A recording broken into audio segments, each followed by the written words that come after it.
Collector, back here with another episode of Reading Reflections. And while this is not part of my Halloween 2023 reviews, I figured in the spirit of spooky season, I could talk about this particular vampire romance series, especially since the author themselves has been begging me to do an episode of their series for the channel. And that is what we're here to talk about, Dead Souls. Now, even though the series is not complete yet, I feel like there's enough here to talk about, with a total of 3 novels, 1 novella, and multiple supporting short stories. With that being said, let's get started.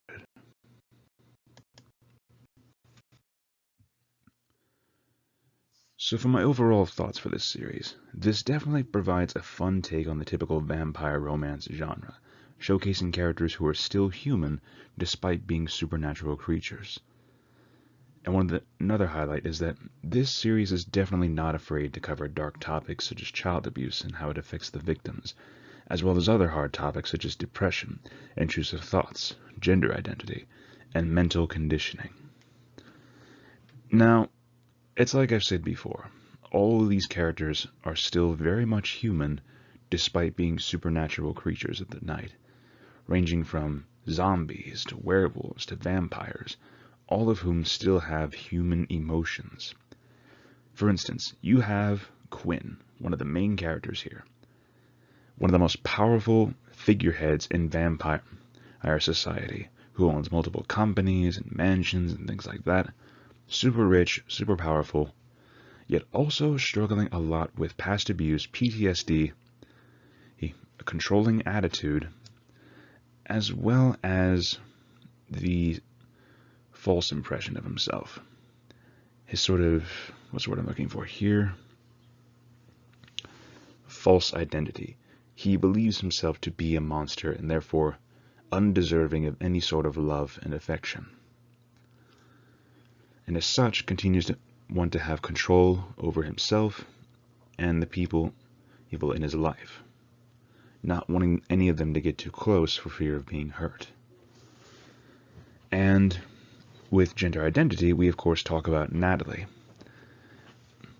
one of the biggest trans main figures that I've seen thus far in fiction.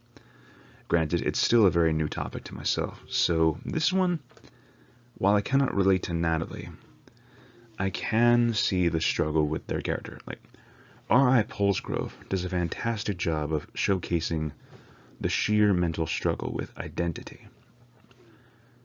And with Natalie, that is personified because they are a zombie who was originally born male, then died, and then used their zombification to commit surgeries to themselves to be able to become what they want to be, that being female.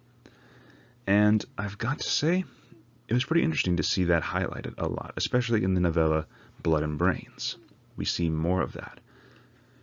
Now, from this, like I've said before, there is a plethora of supernatural folks here, including vampires, werewolves, and even zombies, and there's a lot more that I want to go into that I don't want to spoil, but I will say the whole thing treats itself like an underground society, kind of similar to Vampire the Masquerade, if I'm being completely honest, and honestly, I'm fully on board with that. But one of the biggest highlights for this one for me is that it has a very fast-paced writing style, which keeps the story moving at a quick enough pace to not induce boredom, and in some cases makes the books hard to put down. For instance, one of the main novels that I finished, Quinn, I fully dived into that sucker and finished it within 2 days. I just could not put it down because even though Quinn's backstory is definitely one of the darkest things you will ever read, even then, for whatever reason, it just, what's the word I'm looking for here? It captivated me for some reason. Seeing this man who went through so much pain from an abusive family, a hard to live life back then in the, I want to say, Middle Ages, yet seeing him trying to continue to live despite everything that was thrown at him, and then in the end becoming a vampire. All of which culminated in a very dark, but ultimately satisfying and intriguing story, very addictive to read. And that's the way I see it with a lot of R.I. Pulsgrove's works, even the short stories.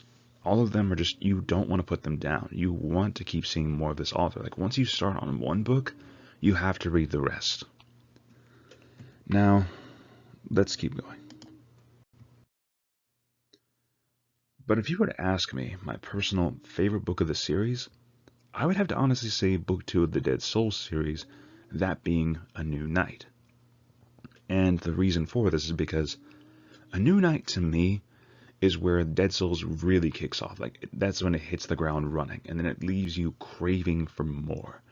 Because the first book is just the whole setup, with Rianne meeting Quinn, and Lucas and Natalie being introduced to the whole supernatural world that she has never seen, and in some cases provides her the companions that she has sorely needed in her life. But now, A New Night really dives headfirst into that even more so, because we see glimpses of things with werewolves, more of the moratorium where Natalie works, and we see Quinn and Rianne's relationship progressing. Because in the beginning, we see how Rianne has to struggle with the fact that Quinn is a killer. However, by the end of book 1, it shows Quinn specifically targeting those who are undeserving of life, specifically criminals who are pedophilic in nature. And I definitely believe wholeheartedly that this was one where it really got me invested, because I loved the spicy romance between Quinn and Rianne throughout, and even with Lucas and Natalie especially. That's one thing I really like about the author's works, is that it has this good amount of spicy romance that I thoroughly enjoy to a very heavy degree. And A New Night, though, however, also tackles the troubles in their relationship, which one incident that Rianne finds about is very, very close to her. Because of this, it drives a wedge between Quinn and Rianne, to the point that Quinn even contemplates suicide when Rianne simply states that she wants space away from him for a while. And that was definitely some heavy drama to deal with. But I also really like book 2 for its great humor. Like, in book 1, we have a really funny joke where Lucas and Quinn make fun of the Twilight vampires by having Lucas throw a bunch of glitter on himself, calling himself Edward Cullen. But in here, we see them trying to introduce Quinn to things such as Facebook, social media, as well as just, what's the word I'm looking for here? Cell phones in general.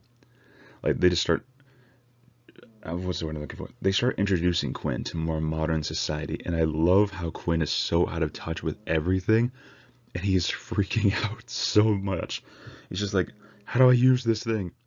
And why are all these people trying to friend me? I don't get it. Help! And it's so funny watching him be so out of touch with society as a whole. And, of course, Lucas, still being a full-on gremlin of chaos, is just pure gold. Like, New Night, to me, has a lot of great comedy, a lot of great spice, a lot of good romantic gestures, even bonding moments between Quinn, Rianne and Lucas.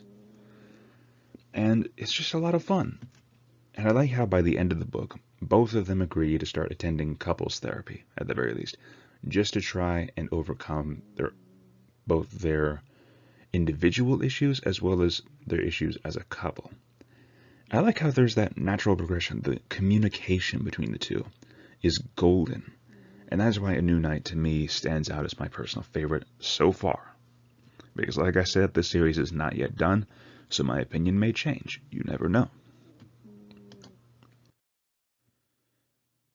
But if you were to ask me my personal favorite characters out of the bunch, and believe me, there are a lot of characters that are introduced in this series, I'd have to say my top 3 would be Quinn and Rianne, the main couple, and Lucas. And the reasoning for each of them you will find either relatable or funny. So let's start off with Quinn. Quinn is the epitome of a very tragic being, because his entire life, which is personified in the novel Quinn, which really gives more about his life growing up, which was not the happiest thing to deal with. I will say, Quinn's backstory is very, very dark. It is very, very messed up. And the author really poured a lot of their personal experiences into the novel when they were writing it. And, by God, the fact that the author themselves has told me that there have been grown men who have cried after reading some of their works, and especially Quinn. That there have been grown men who have cried after reading Quinn's backstory really tells you a lot of just how impactful of a character he is. And yet, I like how, despite all of this, despite everything that is thrown at him, no matter how bad it gets, he still maintains a will to live. Even as tragedy after tragedy strikes him, he still finds some way to live by sheer willpower alone, if nothing else. But I like how it highlights the fact that he is not a hero. He is a villainous character who has sadistic tendencies and a domineering, controlling attitude towards things. I like how the author addresses this a lot within their books. They highlight how this behavior affects those around him and how he himself might be oblivious to it, but he is slowly learning to acknowledge his own humanity again. He is realizing just what he's done and how messed up some of his actions are, and that is primarily thanks to Rianne. Whom Rianne, leading on to her, she is by far sometimes one of the funnier characters, but also who having her own mental baggage that she has to cope with. And I like how she is essentially just the outsider of this whole thing. She's the personified outsider looking into this whole society that she is only just now being introduced to. And we see her gradually learning to adapt, even being changed by Quinn, gaining more self-confidence in herself, as well as in some cases being allowed to indulge in some of her more sadistic tendencies. I like how both of them are good for each other, and the fact is I like the sweetness between her and Quinn, but I also like her bonding with Lucas and Natalie.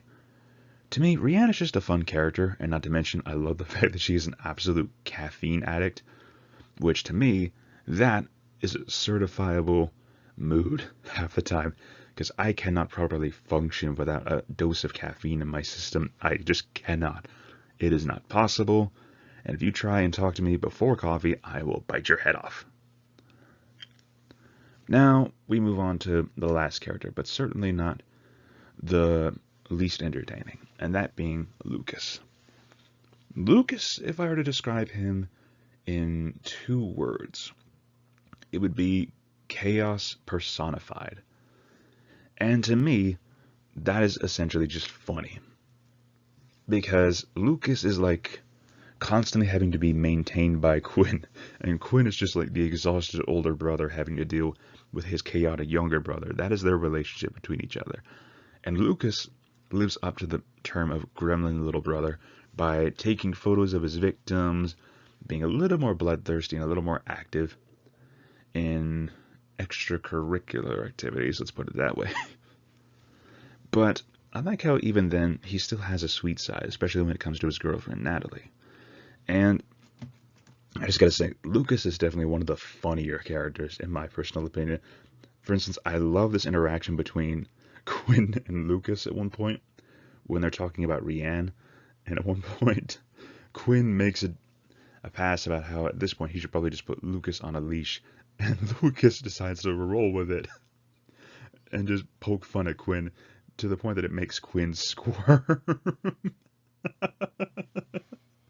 And then when the ladies both ask about what the heck's going on, Lucas bursts out, "Quinn wants to put me on a leash."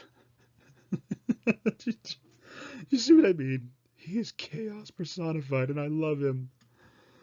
Oh, Jesus. What am I going to do with these characters? Seriously. Every time I keep having to ask the author, when's the next book? When's the next book? Because I'm always genuinely craving for more from these people.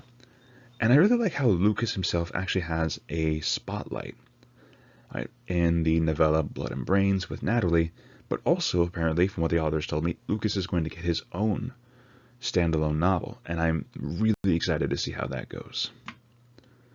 But now, moving on. So, random thoughts here. If I were to say any other thing, I would say that the Dead Souls series has kind of reignited my interest in vampires, because from this, I've not only read the Dead Souls series, but now I've picked up Bram Stoker's Dracula. I've picked up Joseph Sheridan Le Fanu's Carmilla, and I've got a bunch more vampire books in my collection, including the most recent novel, Empire of the Vampire, another beginning of a series that I thought looked interesting at first, but now, due to my reignited love of vampires, it is sitting on my shelf just waiting to be read, and I cannot wait to do a full dive on that. But I really like how the author themselves, they have their own YouTube channel, which they are using to make their stand on things that have happened to them. And I like how the author is using their own traumatic past and using that as a focal point for writing. It is what inspires their creativity, and they use that to not break them, but they use that to create an amazing story and try to raise awareness of abuse victims and what they go through personally. And to me, that is one of the biggest reasons why I support this author the most, because they bring a spotlight to things that are just not okay. They really highlight what it means to have someone suffering from abuse, and their novels show that. They showcase that to an immense degree. And it is one of the reasons why I full-heartedly support their works, both here and as well on social media. And I'm very curious to see just what the author has in store for more. I cannot wait to see what else remains for these characters. But, that being said, I've just got one question to ask now. What's next? What is another series that you all would want me to review? Whether it's older or newer, I don't care. I'm full-heartedly willing to take a challenge for a series. Now, your recommendations might take a while to get to, and they might take a while for me to complete, but I will accept them with gusto. And while I do have a few series in mind that I do want to do a Reading Reflections episode on, I'm also curious to see your all's opinions. And most of all, I hope you enjoyed this video. I hope you enjoyed this next episode of Reading Reflections. And if you like this video, feel free to leave a like. Comment your personal thoughts down below of what you thought of this video. And if you are curious for more in the future, please feel free to like, comment your thoughts down below, or subscribe if you're curious for more. And most of all, thank you all once again for listening to this crazy man's ramblings. It really means a lot that you all take the time out of your day to listen to a book lover talking about something that they love. Now, thank you all once again for listening. Happy Halloween to all of you, and happy spooky season. I hope that you all might be invested in checking out this particular vampire story. Once again, this is Rambling Collector signing off for now. I'll see you all in the next video, fellow readers. Have a great day.